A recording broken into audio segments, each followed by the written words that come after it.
രണ്ട് പരാതികളാണ് ഡൽഹി പോലീസിനെ CBSE കൈമാറിയിരുന്നത്. ഇന്ന് രാവിലെ കസ്റ്റഡിയിലെടുത്ത് ചോദ്യം ചെയ്ത ട്യൂഷൻ അധ്യാപകൻ വിക്കിയുടെ അറസ്റ്റ് പോലീസ് സ്ഥിരീകരിച്ചു.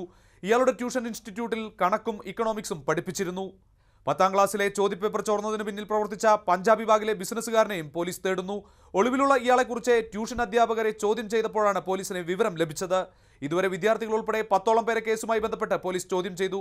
ഇതേസമയം പരീക്ഷകൾ റദ്ദാക്കിയ CBSE തീരുമാനത്തിനെതിരെ ജന്തർ മന്ദറിൽ വിദ്യാർത്ഥികളും മാതാപിതാക്കളും പ്രതിഷേധിച്ചു.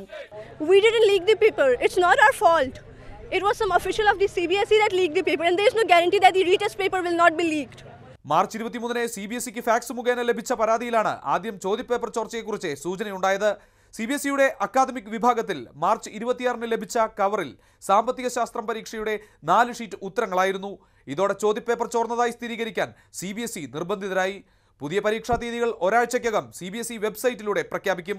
അതിനിടെ വിഷയത്തിൽ പ്രധാനമന്ത്രിക്കെതിരെ പരിഹാസവുമായി രാഹുൽ ഗാന്ധി രംഗത്തെത്തി.